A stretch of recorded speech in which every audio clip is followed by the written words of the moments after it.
All right, welcome to the podcast, The Ultimate Men's Playbook. We have Matt back from last week. How's it going, Matt? How's it going? I'm glad to be back. Right on. I got to tell you, last week we had record numbers, 15 times more listeners than last time, and the podcast is rocking, I got to tell you. But for whatever reason, last week it got a lot of traction. We got some good info, and today's going to be friggin' explosive. We're going to talk about You Are Your Brand today. So really excited about this one. Yeah, me too. This one's pretty exciting, especially basing it off the chapters in your book. Yeah, you got that right. So, are you a Nike brand or are you a Walmart brand? Are you a Lamborghini or do you see yourself as a Yaris? Are you a filet mignon or do you see yourself as a beef jerky? So a little bit of fun there. Oh man, I don't really see myself as any of those. I mean, one is usually better than the other, better quality. But like you said, I go by my own brand. I go by the Matt Katipi's brand. You know, I'm always branding myself just as anyone else should. Yeah, you got that right. You listen to a guy like JayZ. JayZ talking about, are you a businessman or are you a businessman? And JayZ is a business because that is his brand. He is a walking, living brand. And I think people can brand themselves in a way that really produces great results in their own lives. And that's what we're going to talk about today. Yeah, it's one of my favorite quotes, to be honest. Yeah, it's exactly. So true. So you look at a guy like a consummate professional means somebody who handles things coolly in the face of pressure and somebody who's admired and respected for their excellence of execution. And when I think of a consummate professional, I think of two people. I think of Dr. Dre. And I think of Michael Jordan. Michael Jordan, you give him the ball and he's going to win the game. Here's a guy who has turned a shoe company into a mega super hit. The guy's pretty amazing. And the reason why I bring up Michael Jordan is because you had a chance to meet Michael Jordan when you were in the White House. I mean, you talked to Bill Gates, Robert De Niro, Ellen, Tom Hanks, Barack Obama, Michael Jordan, Kareem Abdul-Jabbar. Pretty crazy. How was it like meeting those guys and talking to some of those people? You definitely notice a difference between a lot of those people. The ones that I got to talk to the most were Bill Gates, Tom Hanks, and Michael Jordan. And I know we're talking about Michael Jordan here, but there's a lot to learn from all three of those guys. And the thing is, like, they're consummate professionals in everything they do. And it's not the biggest things that they're doing. They're doing the small, simple things that you especially talk about in your book. The one thing being just calling someone by their name. You know, when I went to reach out to all of them, I said, how's it going? They said, hey, what's your name? And I said, Matt. And they go, hey, how's it going, Matt? And then when I was leaving the White House, they remembered me by my first name. They said, hey, Matt, I'll catch you later. And like, you know, seeing a guy like Michael Jordan say, hey, Matt, I'll see you later. Or Tom Hanks, I see on movies all the time, say, hey, Matt, I'll see you later. Remember my name? It made me feel pretty special. And I'm a pretty confident guy. I don't really need that. You know, I don't really need that kind of thing. But I mean, when they said that, I'm like, man, like, they remember my name. Tom Hanks remember my name. Michael Jordan remember my name. You know what I mean? Now, you had told me that Tom Hanks impressed you the most. Yeah, I mean, Tom Hanks was the most impressive just because of how personable he could be with me. He was like my best friend when we were at the White House. He was joking around with me about Greece, about Canada, about how cold Canada was. That just being my friend, you know, like it was almost like we knew each other for forever. Yeah, that's pretty cool. Now, Michael Jordan, though, okay, is he the legend that everyone thinks he is? Because like I said, I mean, the guy has won so many championships. They call him the GOAT. He looks great. He dresses great.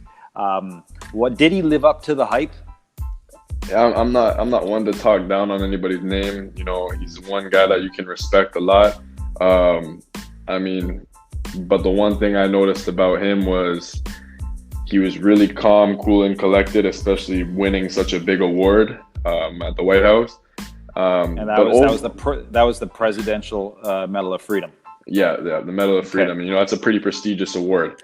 But just overall, he's not really trying to impress anybody, but you know what I mean? Like, nothing stood out about these guys. They're just normal people that have done big things through their simplicity, you know, mastering simple things. Yeah, exactly. All right. So here's the question. how important is your appearance? And if you were to brand yourself and turn a few things around, and we're going to talk about some of those things, can you go from maybe looking like shit or having low confidence and turning it completely around? Do you believe it's possible? Now, we're going to put a caveat to this. This person has to be able to say, fuck it, I'm just going to go for it. That's it. Never mind the insecurities. Never mind the lack of self-confidence. Just tell me what I need to do and I'll do it. And if they do these things, can that appearance and the way they carry themselves totally change their life around forever? Yeah, I think the answer is yes. And I think there's a very, very detailed formula to getting there. And like I asked you a few days ago, like, how do you actually do it? And you broke it down. And it's actually not hard once you hear it from someone like you or me. But it's definitely doable. But confidence and anxiety and nervousness and all those things that are just, you're going to be a little bit scared doing it, I feel like. Yeah, no, I hear you. Okay, so the first thing is people have to wrap their mind around getting their bodies in order. Okay, they got to get into a fitness routine that helps them get into shape to look the part of a person who looks good. Okay, so that can take anywhere from 30 days to sometimes even 6 months or a year. Okay, but when you do get fit, a couple things happen. Number one, it shows that you respect yourself. Second thing it shows is that you have some discipline. And the third thing is it shows you've got some focus. And there's nothing more attractive to an employer or a woman than somebody who has self-respect, discipline, and focus. Never mind the body. It's not about the biceps and triceps.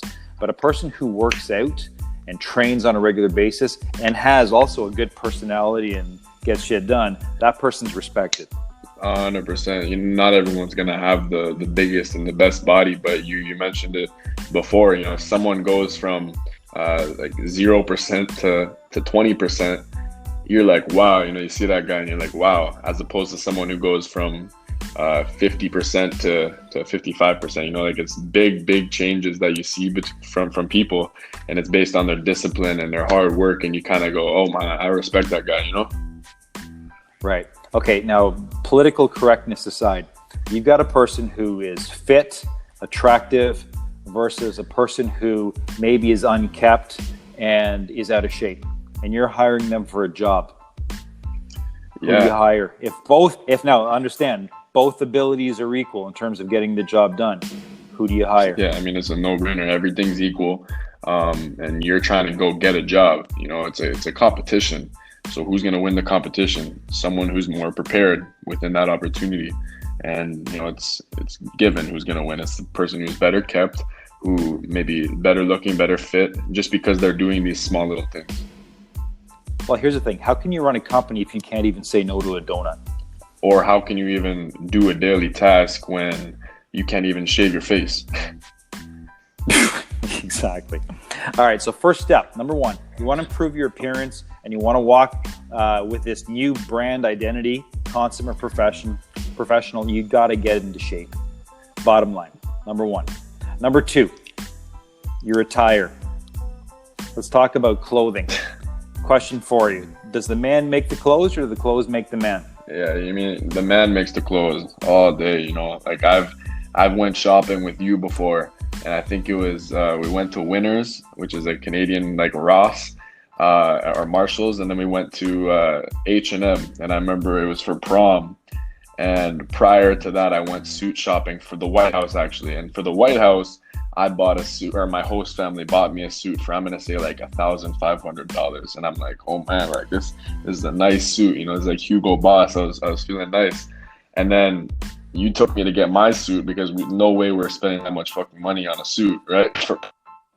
And I looked 100 times better in the suit from I think it was H&M, from H&M, and it was like $50, and it just looked better. It was tight. It was tighter. It suited my body better. You know what I mean?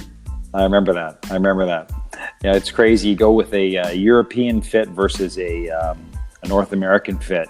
And I'll be honest with you, I cannot wear a North American fit because it's tight on the shoulders and it just flies on my midsection because my waist is small. It looks horrible, right? But they make that for the average North American man. bottom line is it's got to be a trim fit around the waistline. Otherwise, it looks like shit. Not everyone's like you though. You know, like sometimes I see you try to put on a dress shirt and you've actually like ripped one in the change room before. Not everyone's like that, okay? Yeah, but here's the thing. Can you be? Can you be? Can you put on a little bit of muscle mass on your shoulders and trim your waistline and get a V-taper? Anyone can do that. Yeah. Okay, and in doing so, you can actually get your attire looking proper on your body. So here's what I recommend to people. I recommend that they've got one outfit that's kind of like their power outfit. So if you're going for a job interview, or if you're going on a date, for example, or you're meeting somebody important, you've got to have that power outfit. Agreed? 100. I mean, you got to have maybe like 1, 2, or 3. I'm a fashion guy. I really like my fashion, so I'm gonna agree with you in some places. I think you got to have your power outfits, power shoes, power clothes. You got to have that in that closet. You got to have those. Okay, so you got those outfits. You got your couple of really nice stuff for work. What about on a Saturday? You're going to the mall. Now remember, you're your brand. How should you dress up? It all depends on what makes you feel good, what you look good in. But you have to have some kind of outfit that like you said, makes you a person. You know, you're presenting yourself always. You're walking around as your brand. So for me, it's not the most expensive outfit. For a lot of people, it doesn't have to be the most expensive. Simple as a white t-shirt from Walmart. It's $2. You get some jeans from I don't know where. Maybe you invest in a pair of jeans that last you for 10 years. I'm a shoe guy, so a bunch of shoes, and that's it. White t-shirt, black jeans, and shoes, and you look like $1 million compared to someone who's all Gucci'd out, all Louis Vuitton'd out, who's fat and their stomach's popping through their shirt. Yeah, exactly.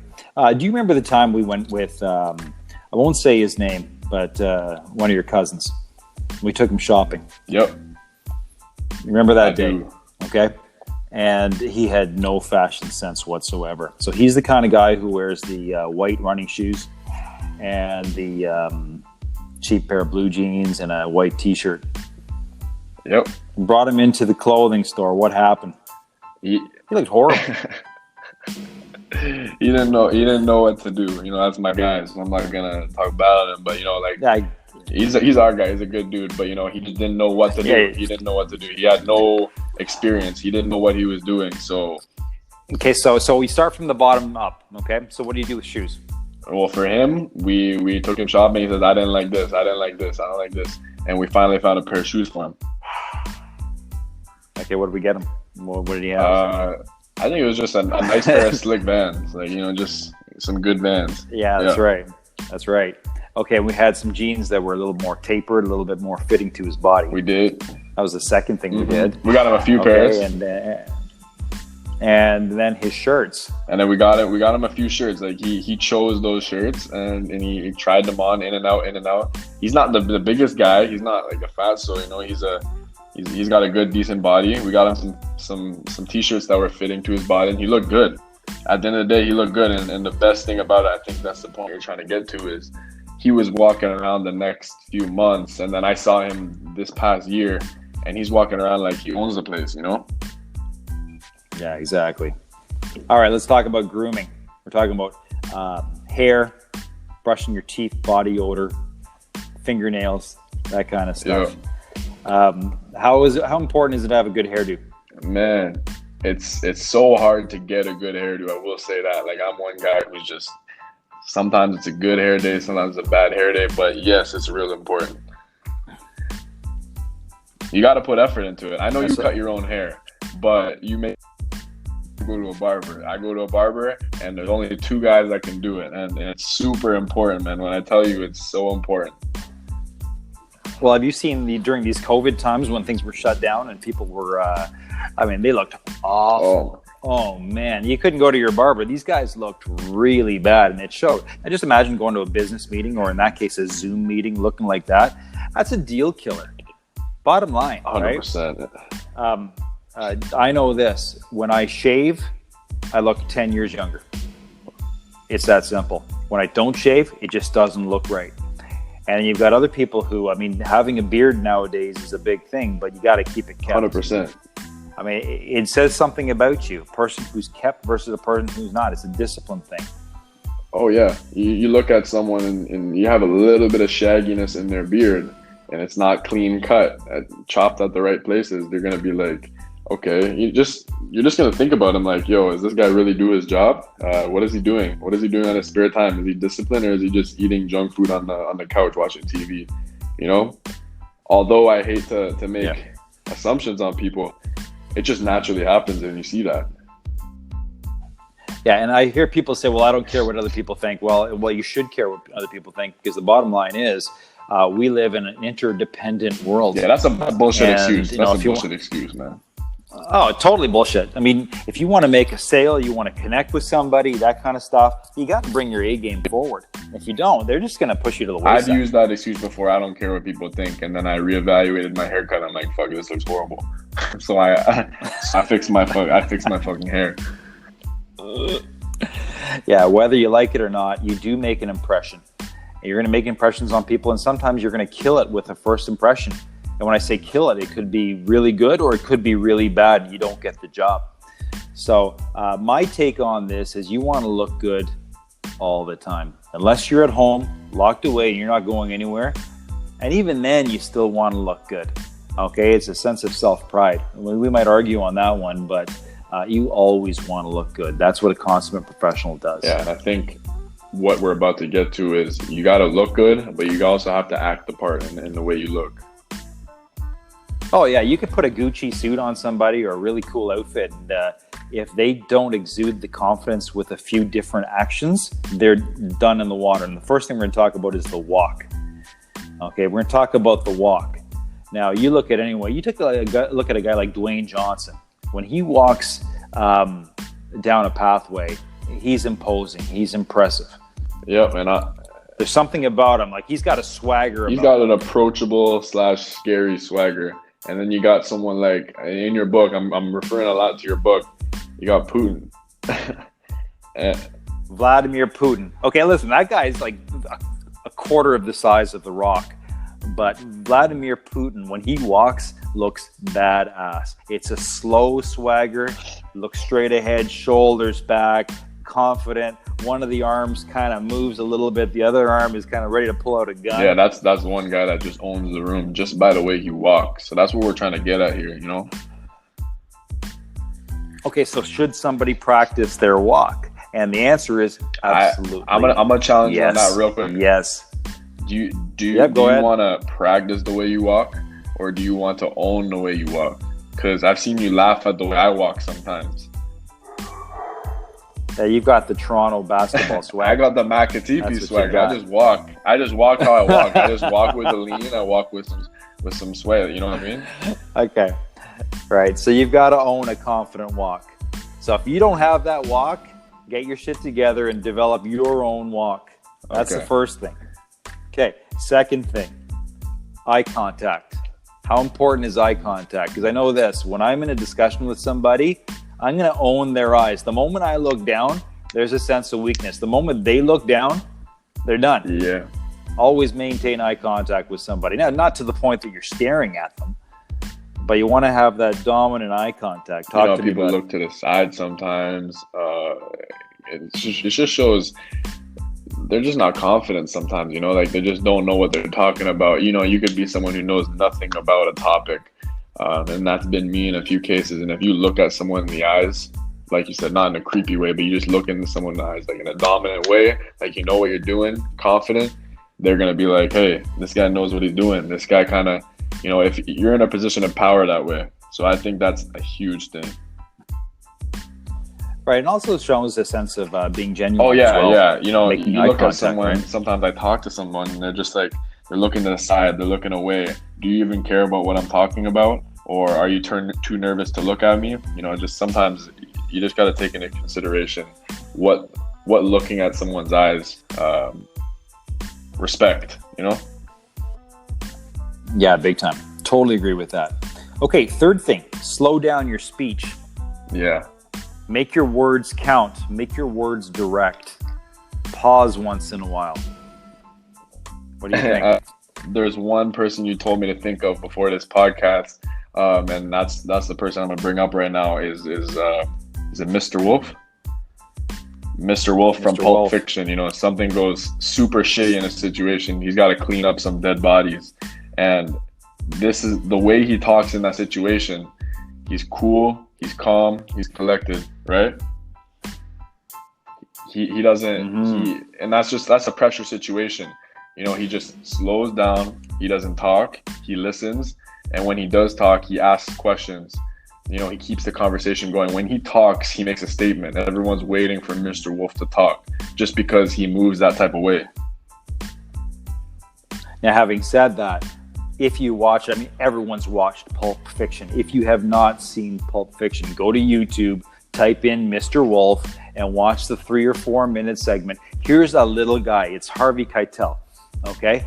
But his character exudes confidence. Yeah, and another guy. I mean, he's got his shit Another together. guy that just Go popped ahead. in my mind was from Django. The dude from Django. Christopher something. Yeah. He's the actor. I forget. Yeah, he was He's killer in the movie. Just He has killer in the movie. a high voice, kind of. You know, he talks pretty fast, but the way he talks slow. You know, he talks with confidence. He just establishes himself in that moment. You know, those are 2 guys, fictional characters, that do a great job of that. And then it can happen in real life too. You're the biggest example that I can think of in real life. Yeah, I appreciate that. All right. Another thing is know people's names.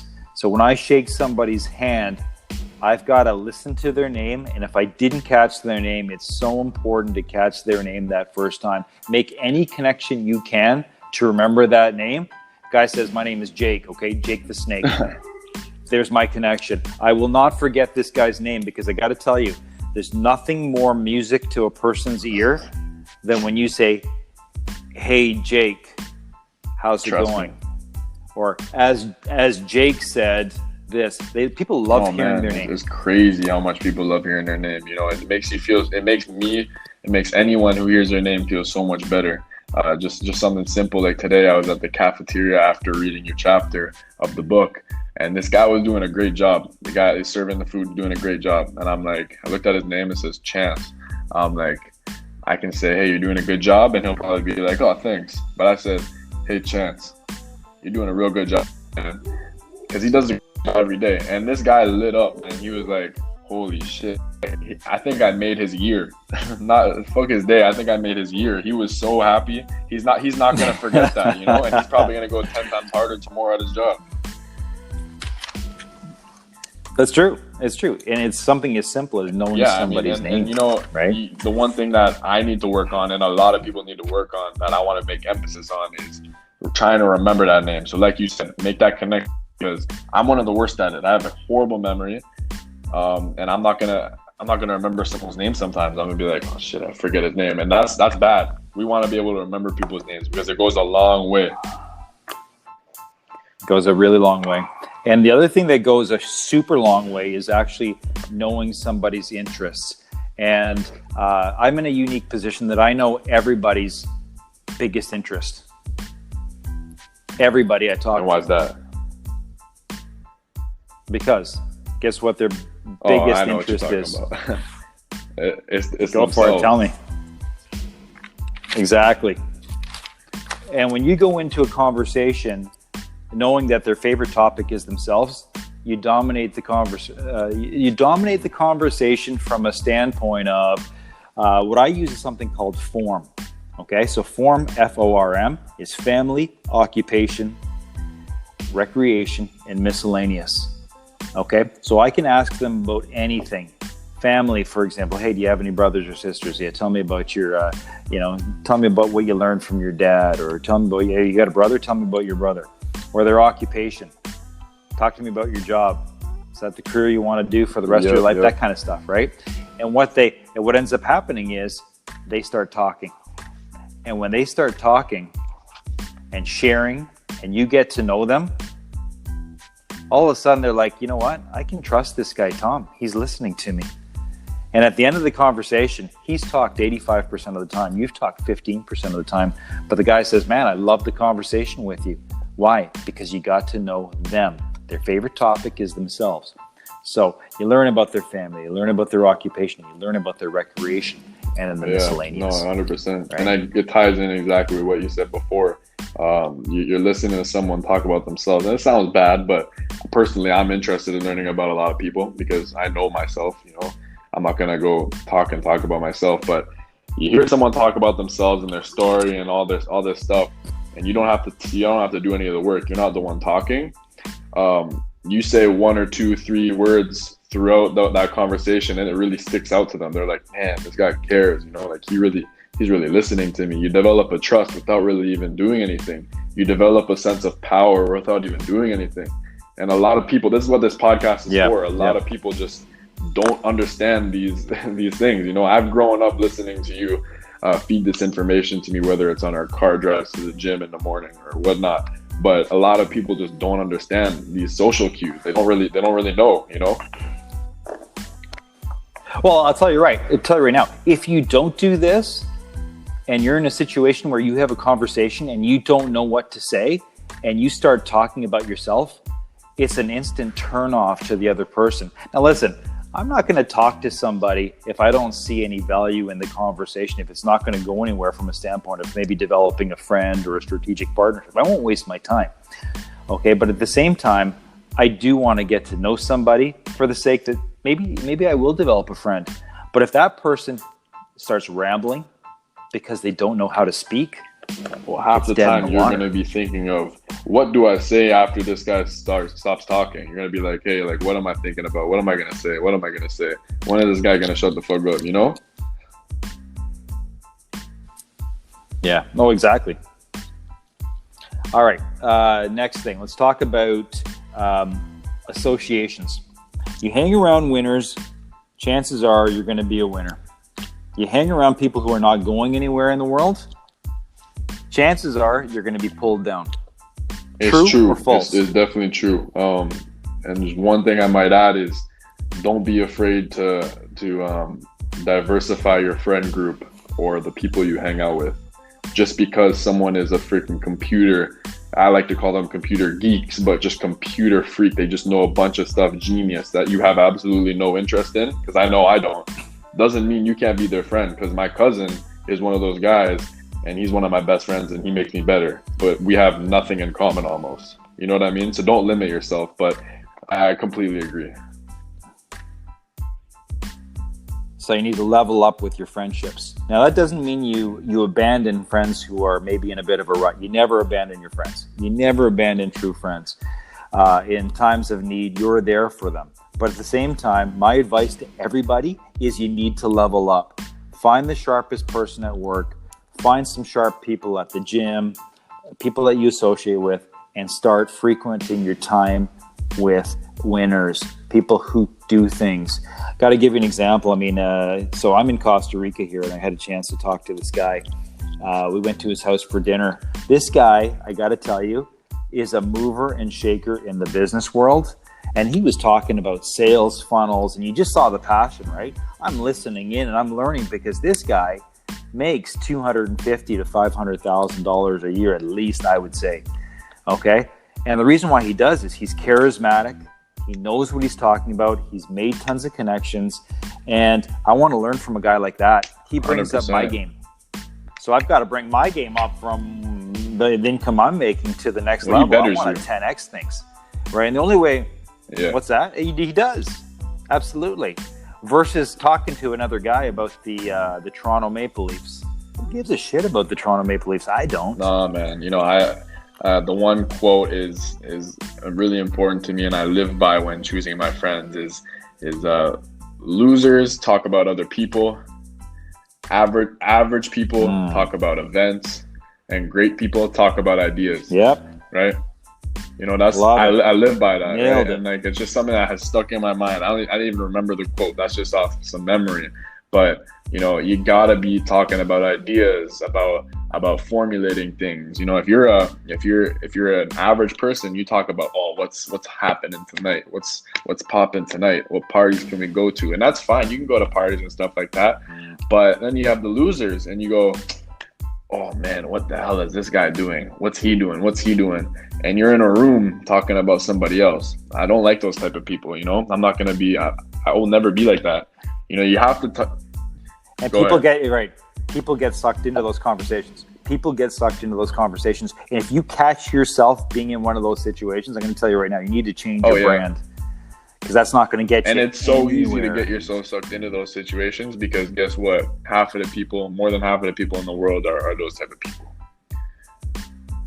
They're not taking the time to listen to this right now. They're talking about someone else right now. Or they're the same ones talking shit about this podcast, you know? And they can do that. And then it comes down to, you know, how you compare yourself to other people. You know, it's very easy to look at somebody else and say, well, I'm better than them. But being a little bit better than average is not going to get you anywhere in this world. So what I like to do is actually look at a few key role models, people I respect, and either reach out to them or learn from them. So, you know, I'm a big fan of listening to some of the stuff that Elon Musk produces because he thinks differently. I can learn something from that, right? So a young kid coming up, what I would recommend they do is find 2 or 3 role models, whether it's actually physical contact with somebody or reading or a podcast, for example. You can learn tons from a podcast such as ours right now, or from a book, reading about how somebody, a leader in this world would approach something. No, I agree. What are your thoughts? I think you really need to educate yourself. I do it all the time, just naturally, just out of instinct. I look at the best and I try to be the best. I chase perfection, and it's almost unhealthy sometimes how much I do. But it's you need to do great, and by doing great, you look at other people who have done great and you do better. You know, like Michael Jordan. Who did he look at? Who is Kobe Bryant looking at? Kobe was looking at Michael Jordan. Who's LeBron looking at? LeBron's looking at Kobe. You know, you look at someone and you say, I can do better. And it could be something simple. It could be something real simple. And if you do that, you're gonna up your game. That's the whole point of this, right? You're gonna up your game. Right. Now, hold on a second. Excellence versus perfection, because there's a big difference. Man. You can never be perfect, but boy, can you strive for excellence. The moment you seek perfection, you're never going to get there. You're always going to be disappointed in yourself. But if you focus on excellence, okay, raising your game, striving to be better, incrementally, chances are your life is going to be super significant. 100%. You're going to have off days. You're going to have great days. You're going to have average days. You got to make every day some areas. You don't have to be perfect, right? And that's something you've talked to me about a lot. Man, you chase perfection too much. And I'm like, shit. And it's almost a downfall sometimes. And I'm starting to realize excellence. You know, you got to achieve excellence. Every day you got to achieve excellence, not perfection, because perfection is almost impossible to achieve. Yeah, exactly. Okay, so basically that means one day at a time.